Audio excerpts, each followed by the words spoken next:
Yeah. If you want to. Okay. We're all just Don't ask questions. What's funny is the only true dog in the building is that one. All right. Oh, zip it. When I was 18, I was lucky enough to get my first job as a caregiver in the 60-person facility that was almost at capacity. And I noticed out of the span of the 5 months that I worked there that I could count on one hand how many people got visitors. One of these people who was unlucky enough to get a visitor was Joe. And Joe used to crawl around the hallways in his cute little electric chair at a snail's pace. And he was always grumpy looking and always running, like doing his own thing. One of the best things I will ever remember is one day one of my caregivers took the time to ask him and talk to him about things, and she brought him in a Big Mac from McDonald's. And he was so happy. His face was elated, and he just couldn't fathom why somebody cared enough to bring him a Big Mac. And as time went on, he got older, he got worse, and as he was dying, I still noticed no family was called, nobody else was there but us, and I don't even remember seeing his name in the paper or obituaries. Elderly people need us. They need love and they need companionship to be happy and healthy in life. In a Harvard medical study, they gathered information from multiple studies about elderly people and depression. They say that 29 to 52% of elderly people living in nursing homes are depressed. That could be people here, that could be people in other facilities, that could be somebody like your grandmother living in a facility. You just never know. They're not getting the love they deserve, and when we stop and make connections with them, we form lasting friendships and bonds that last forever for them and for us.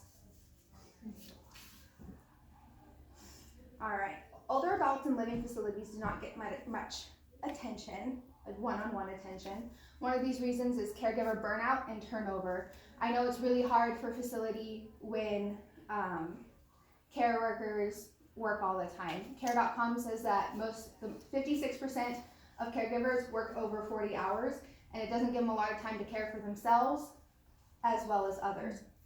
And I know, personal experience, I'm pretty sure everybody else does too, how hard it is when you've worked a 40 week and you have to go home and make dinner or anything like that, and you fall into this thing of, oh, I just gotta wake up, get coffee, and go to work, and then I'll be done and I can finally sleep at some point.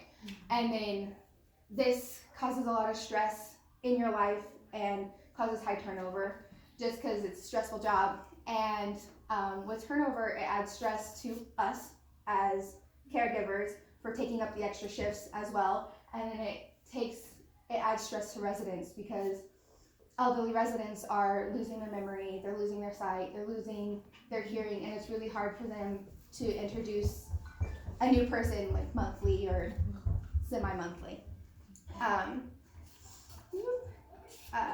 Family, another reason they get kind of sad is their family and friends either live too far away for them to see them, or their friends are getting old and passing away too. Lots of residents here have their friends who can't drive to them anymore, and because they're losing their freedoms here, they can't drive to them either. They're losing freedoms as well as their friends, and it's hard to stay in contact when you have somebody else running your life now. This is hard on elderly people to feel happy about their situation, because if you think about it, if your sister came up to you one day and was like, hey, I'm taking your keys, you can't have them anymore, you can't drive anywhere. Or if somebody came up to you and they're like, hey, you're gonna go sit in an apartment with 12 strangers and this is gonna be where you live for the rest of your life, it'd be really hard to acclimate and feel happy in such a situation.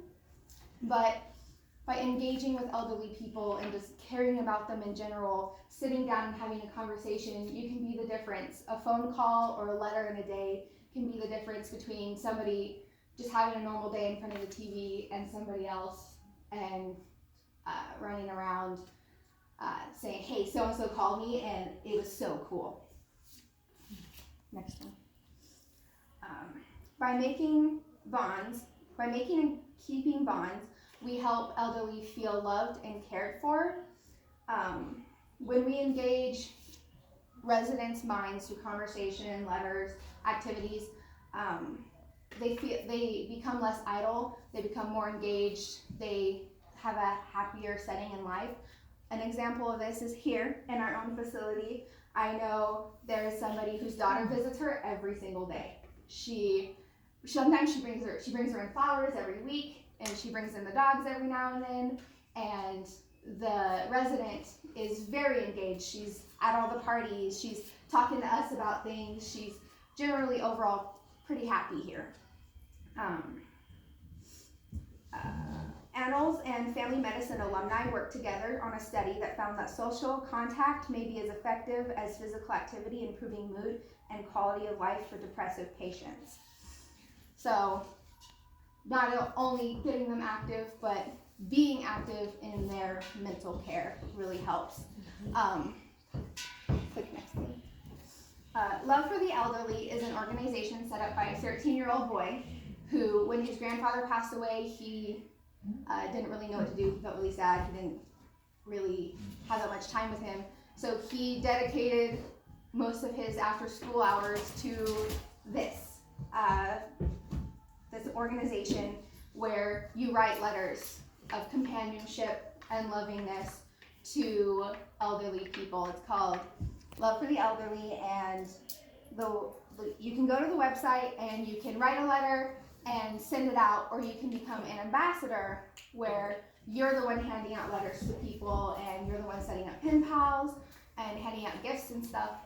And I think it'd be really cool if somebody could jump in, and it'd be a really cool organization to roll with. Love that.